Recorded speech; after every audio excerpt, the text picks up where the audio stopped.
Let's learn how to name binary molecular compounds. CO2 and H2O are both molecules. You have a nonmetal bonded to a nonmetal in each case, and that's how you distinguish it. It's not an absolute rule, but it's a decent guideline at this stage.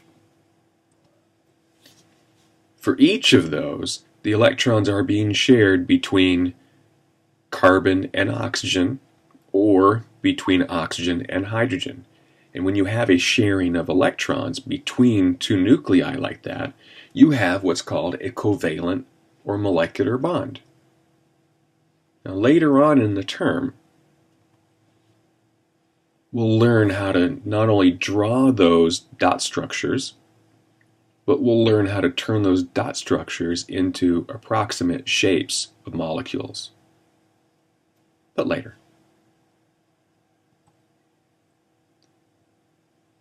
Here are 6 different compounds of nitrogen and oxygen. Well, however we choose to name them, the rule needs to be one name, one compound.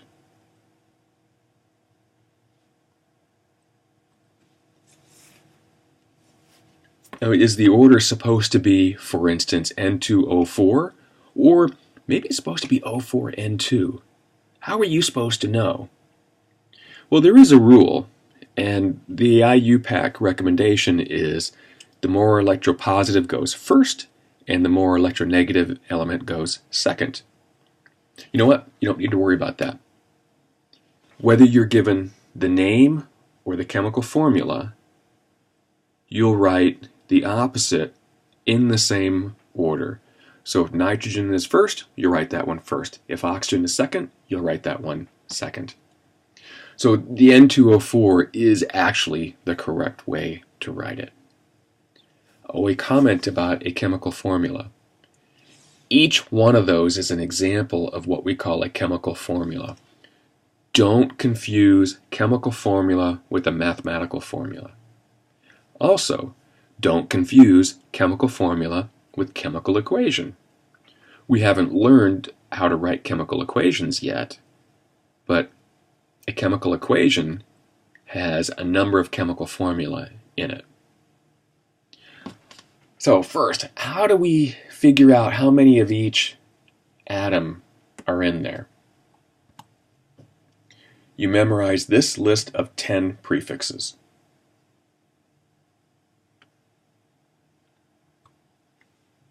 N2O3. Nonmetal bonded to a nonmetal, therefore it's a molecule. Therefore you use prefixes. And you'll see when we get to the ionic compounds, we're not going to use prefixes, so it's an important distinction between molecular compound and ionic compound. The 2 belongs to nitrogen, the 3 belongs to oxygen. So when you write the name, the di is a prefix on nitrogen, and the tri is a prefix on oxygen. So dinitrogen is one word. Then there's a space, and it's trioxygen. Oh, it's not trioxygen. It's trioxide. That's the second word. You don't modify the ending of the first one. You only modify the ending of the second one, and you turn it into an IDE.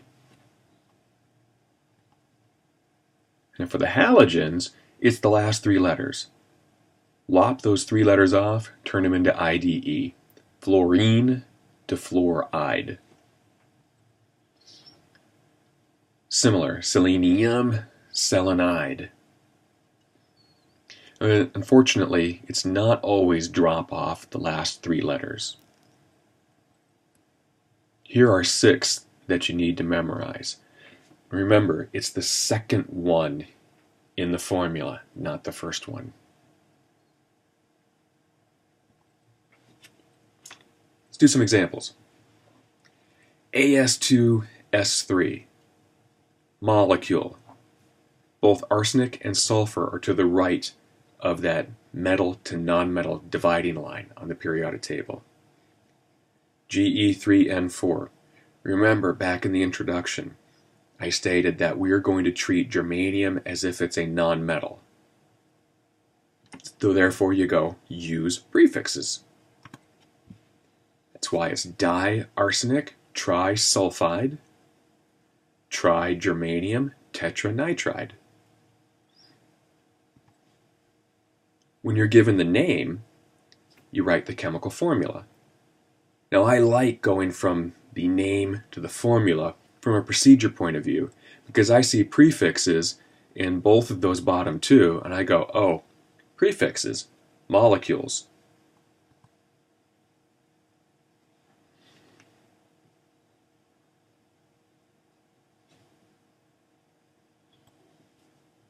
N2O4, nonmetal bonded to a nonmetal.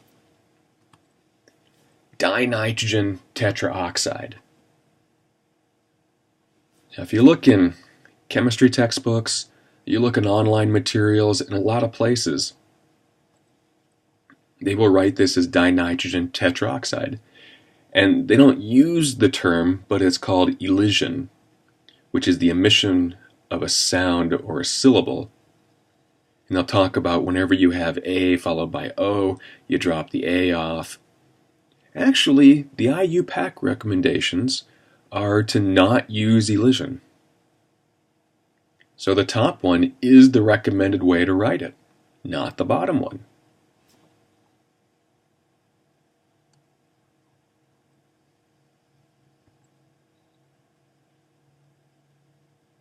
N2O, dinitrogen monoxide. You'll see in a lot of books dinitrogen monoxide. Now, monoxide is actually an allowed exception due to common use. But that leaves a lot of confusion. What the heck are you supposed to do? Okay, so for N2O4, I would accept either of those two. For N2O, I would also accept either of those two. Apparently, the rule goes like this. Use IUPAC recommendations, except when we don't want to use IUPAC recommendations, neener neener. No, honestly, I don't know why all the differences. You need to check with your instructor and find out what the accepted way is for your class. CO2 and CO. Well, quick, what are the names of those compounds? Carbon dioxide and carbon monoxide were probably the first ones that came to mind. But where's the mono on the carbon? You can write this as monocarbon dioxide. It's not wrong. The recommendations are that the mono doesn't have to be used as long as it's not ambiguous. And I read that and I think, what? You know, for CO, there are 3 more variations for CO. Again, what does your instructor say? For CO2, I would take either of those 2. For the CO, I would take any of those 4. What the rule seems to have morphed into, at least in the general chemistry textbooks, is if mono belongs on the first one, you don't have to write it. You do need to put mono on the second one. And if you go look in the IUPAC Red Book, you'll see some other rules. I'll let you investigate that in case you want to. Remember, use the rules according to your book and your instructor.